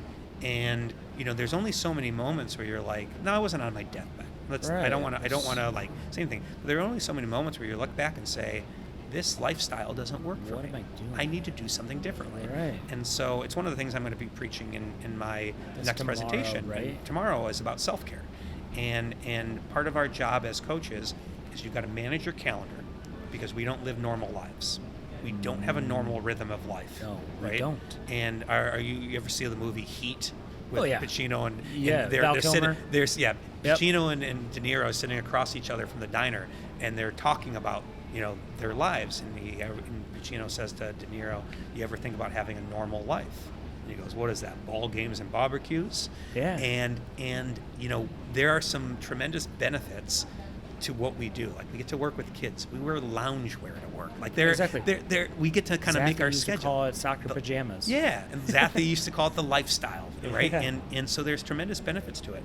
But if you can't control your calendar, you're gonna spiral.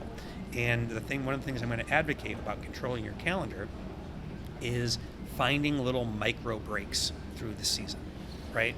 And the micro break might be Friday afternoon. Turn your phone off.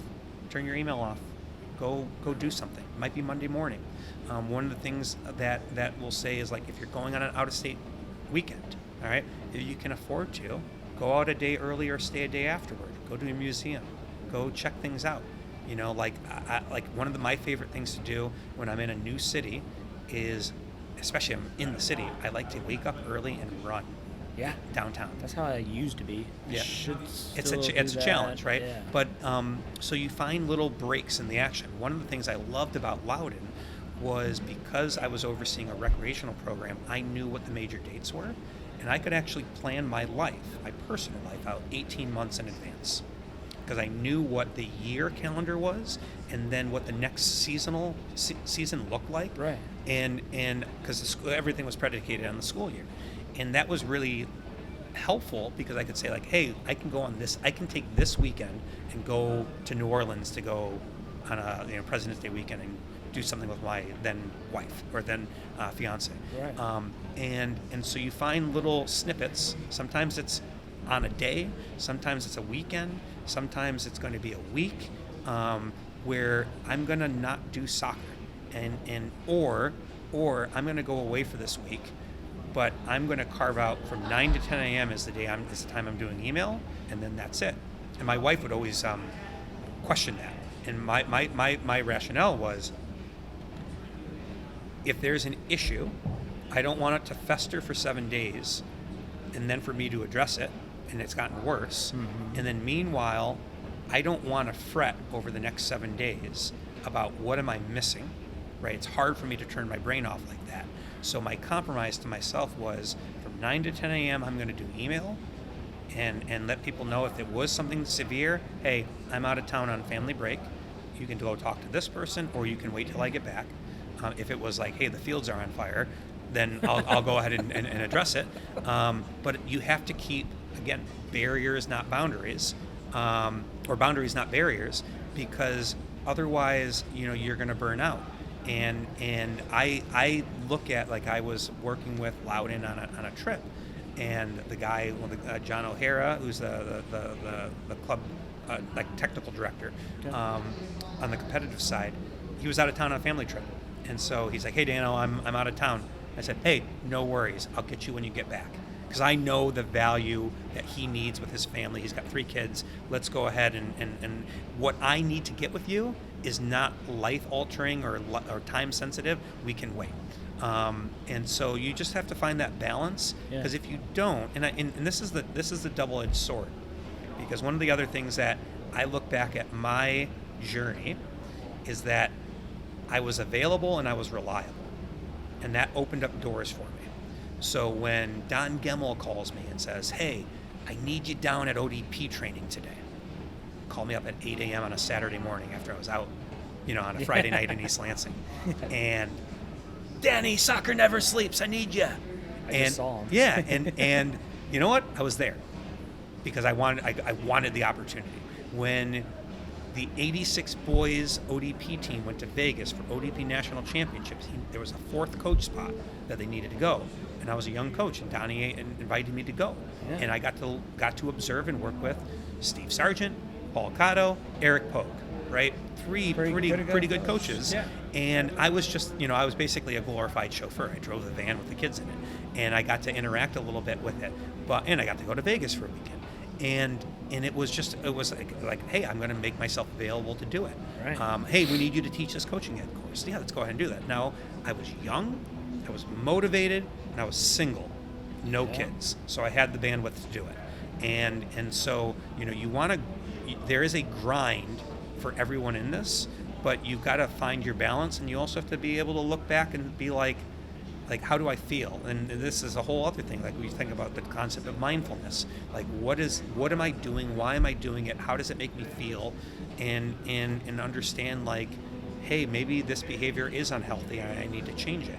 I had a donut this morning, and it's not because I needed that donut. It's because I wanted that donut, right? And I knew it was bad for me, but I'm like, I'm going to eat this donut. And I knew it was bad, but like that's the kind of the inner monologue that you have to have. And so with coaches, when they look at it, some of it is financial, right? I need to coach 3 or 4 teams to live my life. I need to work summer camps to live my life. I need to do private training to live my life. And I remember a moment early in my career where I was broke. I had no money, and I had to do private training to take that cash to go gas up my car and go to Subway and get a $5 footlong. Mm-hmm. Right? And so sometimes, like, we have to do certain things to live. But I think part of that is there has to be a reflection piece to say, like, all right, this is not sustainable. I can do this now to get ahead, but I've got to figure out a way to get off the field or to cut my brakes. And that's the thing where I advocate is it's hard to take, in a perfect world, we could take like a 6-month sabbatical. Go travel, go educate, go see things. But we need to make money. We need to live our life. Uh-huh. So you got to find ways to give yourself your little micro breaks through the day, through the week, through the season. How did you change your diet, and how did you address your blood pressure? Sure, great question. So a family friend of mine, I'd say he's a friend / mentor, named Paul Chatlin. Paul is local. He's not in soccer. Okay. But he and I coached a rec team together. What ended up happening was he was coaching in my dad's soccer league, and I was reffing his game one day, and we just struck up a conversation, and then I started assistant coaching. I became the assistant coach of his team, And then when I got into high school, I became the head coach of that team. And then by the time I was a senior in high school, that team was like a mini little club team, and we were playing Great Lakes Soccer League, so pseudo travel, and so that was kind of like my first team. And so Paul has been a family friend for years. Right. And even after I stopped, after I went to Michigan State and left Oakland County, he and my dad coached together. So we're very close. Paul, at one point, Paul was a college athlete, pitched at Michigan State, relatively fit, was on a gurney, being wheeled in for emergency, either triple or quadruple bypass surgery, right? Like it was like 90% blockage in like all of his arteries. And his doctor said, we can do it a different way, but you're gonna have to change your lifestyle, all right? And he was an advocate about nutrition. And I think, and so Paul ended up adopting a whole food, plant-based, no oil diet. No oil. Yep. So like when you cook, you're cooking with water. Okay. And he reversed his heart disease through that process. And so, not to go way down the deep end, Western medicine is about treating the symptoms, not the cause. All right. That's a broad stroke, but we're going to treat the symptoms, not the cause. And a lot of the cause of our health is through what we eat. And one of my chiropractor in Virginia, Corey, Paul from Palmer Care. He was phenomenal. His whole practice was phenomenal. And I'm going to butcher the statistic, but it was something along the lines of, you're going to either spend 60% of your money on food and 40% on healthcare, or 40% on food and 60% on healthcare. So it's all going to even out, right? So rather than eat crummy processed food, go eat whole food, like primary foods. Right. And that was one of the things that helped. So Paul not only reversed his heart disease, what he started was an advocacy group in Metro Detroit, which originally was called Plant-Based Nutrition Support Group of Michigan. Okay. And what it started was a small group of people who would share recipes and almost like vent a little bit to each other, but then they started going to restaurants in the area and say, hey, if you can create a plant-based menu, we will support you. And so a couple restaurants got involved in it. Yeah. And then that membership started to grow, and it became this whole thing where it became like almost a job, to the point where he was on a first name basis with John Mackey of Whole Foods, with Dr. Neil Barnard, like some pretty legitimate people. Right. And so that company, that organization has morphed into some different things since then. And so, but Paul had been in my ear all the time. You got to change your diet. You got to change your diet. You got to change your diet. And I thought I was living a healthy lifestyle. Like I wasn't overeating. I was exercising. I thought I was in pretty good shape. And I went for a physical once, my annual physical, and my cholesterol was high. And I'm like, how did that happen? Now, I'm not a scientist. I played one on TV before. But I believe, food, everyone reacts differently to food. That's why there are people who are gluten intolerant, lactose intolerant. That's also why there's that 100-year-old woman on the news who drinks a shot and a beer every day and is living to 100 years. How is she okay? Correct, right? It's why Tom Brady doesn't eat strawberries, right? Exactly. Things like that. So everyone responds to food differently. And so my family, my father had, my father was pretty sedentary in terms of his work, so that didn't help. Right. But he didn't eat healthy, and he died of cancer. My mom has has history of high blood pressure in her family. So, I have genetic issues. Right. And then, so after that high blood pressure, this was like 2019, I said, all right, I'm giving up meat, all meat. And I still eat some seafood, but I'm going to give up meat. And I still remember my last dish. It was a big plated barbecue, burnt end briskets, pulled pork, a couple of ribs. It was phenomenal. And but for me, the kind of crystallizing moment was, at that time my wife and I were engaged. We were getting married that summer, and we were going to get ready to start our family. And I realized I'm going to be an old dad.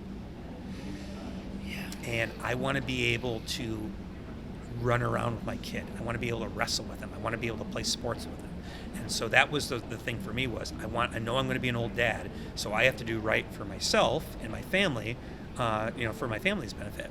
And one of the things I'm preaching in my session tomorrow is the same thing. Like, if we want to be best coaches, role models for our kids, if we want to have the energy to be able to run a good session, if we want to feel good about ourselves, we have to take care of our bodies.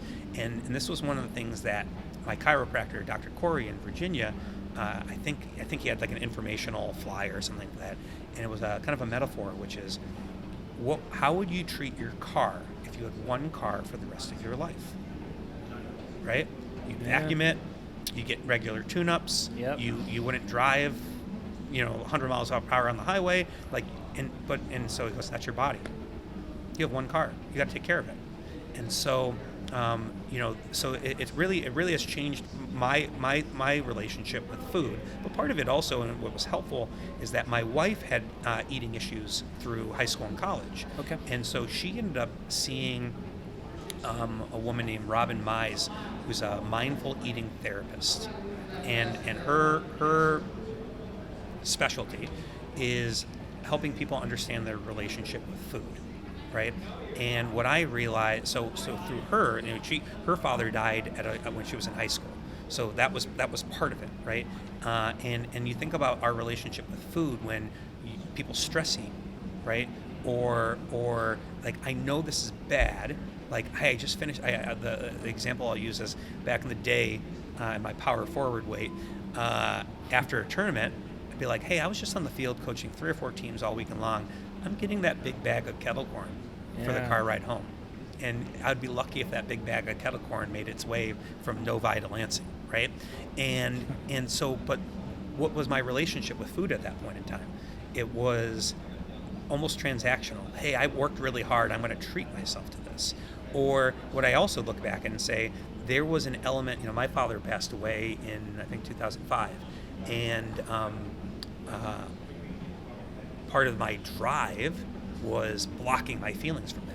Yeah. And part of the way I interacted with food and alcohol was probably when I reflect on it, I'm like, man, I was probably depressed. Actually, I was depressed. And this is how I chose to channel my depression, either by hiding it or by destructive behaviors. Right. And it's not to say like I was doing stupid stuff, but I did do some stupid stuff. So a lot of it is just kind of a reflection. And so my wife's relationship with mindfulness helped educate me. And there was a conference in Virginia where a sports psychologist, Dan Raben, was talking about, and he wasn't using the term mindfulness. And this, again, bear in mind, 10 years ago. And I raised my hand and I said, you're talking about mindfulness, right? And I had been dating my then girlfriend, now wife, for a couple of years at that point. And everyone in the room kind of turned and looked at me like a dog kind of turning its head on its side, like, what? And so I was a little bit ahead of this concept of being able to understand your feelings and your emotions and being able to execute. It's not like, it's kind of scary stuff at times, because you have to call yourself out on your own BS, and that can be scary. But what it did for me was it changed my relationship with food, and then I got a little more disciplined with things, where I stopped eating late. So if I was on the field from 4 to 7, okay, or say 5 to 8, I was eating dinner at 4. And if there was something in my car, it might have been a couple clementines or a banana waiting for me if I needed to fuel up afterward. And so I stopped eating late, which was helpful. I started eating more whole food, plant-based. I still eat seafood, but I haven't had meat in 6 years. Do you eat eggs? Yeah. Okay. So And I eat sweets. That's my vice. That's your guilty Yeah, like pleasure. people like at some point be like, "Aren't you vegan?" No, I don't care if you wear leather or if you kill the bees. Like, I kind of do, but like that's not what my lifestyle is about. It's more about me feeling better and being more energized and being healthier. Wow. Yeah, that's a whole other topic, man. That's we're rattling off a bunch of things today. I love it. Yeah, I mean, you're gonna have me back on. yeah, 100%. Man, So thanks for your time. yeah, no problem, man. It's good catching up. Likewise, I'm glad to see you, man. Yeah. It's funny. It's crazy, small world. Yeah. And then we all come back. It's making me miss Michigan. Yeah, me too. You know? There's a lot of good people here. Yeah. And one of the things, it's not necessarily evident this weekend to the full degree, but there was a relationship in Michigan among clubs and coaches where we might have been competitors and we might not have liked each other, and we still might not like each other, but there's a camaraderie, right? And the expression that's often told was, we call it the Michigan Mafia. Yep. And it was eye-opening, right, when I first went to Virginia, and we're all getting together with Michigan guys at the bar at the United Soccer Coaches Convention, and like the Loudon guys are like, how do you know all these guys? I was like, oh yeah, these guys and I used to run a league together. These guys I used to coach against this guy all together, and that camaraderie still exists in certain markets. I haven't found it yet in Los Angeles, but I think part of it is like it exists to certain levels. Because there's community even within what we're doing, like how clubs interact with each other. But there is something special, and you look at the talent that has come through Metro Detroit, through Mid-Michigan, through Grand Rapids, and the Michigan. We used to make the joke at Region 2 regional camp, which was, hey, Michigan and Illinois get together. We're going to call ourselves Region 5 because we got a lot of talent coming out of these two states. Yep. I mean, that was my intro to the Michigan Mafia, is when I was with Country Day, and Paul I would go with Bob, with Paul and Bob to the convention. Yeah. And then that's when I hung out with, that's when I met Don Gemmel. Don Gemmel was already gone. Yep. And I mean, well, it's funny you talk about Paul and Bob. Todd Derby, sent me. This was a year ago during ODP tryouts. It was him and Shook and a golf cart, for ODP tryouts. And I texted them back. I said, this generation's Bartoshuk and Bakari. Absolutely. Yeah. Legends. Absolutely. Yeah. Thanks, man. Yeah, you're welcome, man. I'm glad I was able to help. I appreciate it. Well, looking forward to chatting more tonight. Absolutely. Sounds good, brother. All right. I hate soccer.